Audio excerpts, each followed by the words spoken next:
quels sont les avantages à investir dans le neuf par rapport à l'existant? L'immobilier classique n'est-il pas plus rassurant quand on sait les retards constants dans le neuf? C'est vrai que ça arrive, les retards dans le neuf. C'est vrai qu'on parle actuellement souvent de retard, de livraison. Alors il y a plusieurs possibilités, plusieurs explications. Ça peut être un retard dans la commercialisation. Le promoteur a du mal à vendre son opération, donc il va décaler ses travaux, décaler sa livraison. Sachez pour information qu'il y a certains promoteurs d'ailleurs qui proposent des garanties en cas de retard, sous forme d'indemnisation s'il vous faut payer des loyers supplémentaires.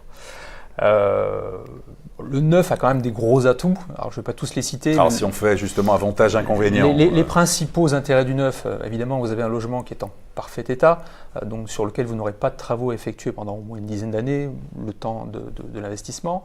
Un logement qui est très performant sur le plan énergétique, donc vous aurez moins de charges pour votre locataire, moins de consommation. À titre d'exemple, un logement qui est construit dans les années 70 consomme entre 5 et 6 fois plus d'énergie pour le chauffage et la production d'eau chaude. Donc une valeur verte très importante. Valeur verte et un produit attractif aussi pour les locataires qui paieront moins de charges.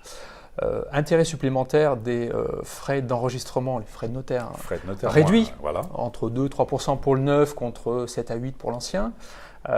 Sachez qu'il y a des communes, de nombreuses communes également, qui proposent d'être exonérées de taxes foncières pendant 2 ans. Donc là aussi encore une économie. Alors lesquels exemples? Alors, je n'ai pas d'exemple précis. Je sais que Argenteuil, par exemple, sur l'Île-de-France, le propose pour avoir questionné la mairie récemment. Mais ça vaut vraiment le coup de se renseigner. C'est l'équivalent de 2 mois de loyer qu'on peut économiser en tant qu'investisseur. Autre intérêt, quand on est sur du neuf, on peut personnaliser son logement si on est suffisamment en amont. On peut choisir le revêtement de sol, le carrelage, le parquet. On peut éventuellement même modifier un petit peu l'agencement des pièces, bouger une cloison sans toucher à la structure évidemment.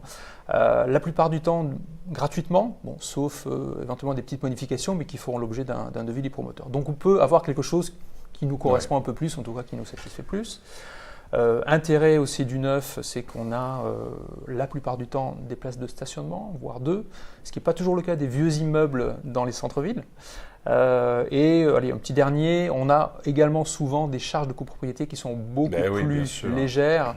On sait très bien qu'il y a des vieilles propriétés qui sont vraiment en réelle difficulté parce qu'on a des montants de charges exorbitants que les locataires n'arrivent plus à payer. Donc, bien résumé, en tout cas Franck, c'est vrai que si le neuf coûte plus cher que l'ancien, au final, en tout cas sur plusieurs années, on fait en tout cas des économies sur la performance énergétique, sur les charges de copropriété, sur les droits de mutation dès le départ qui sont moins élevés.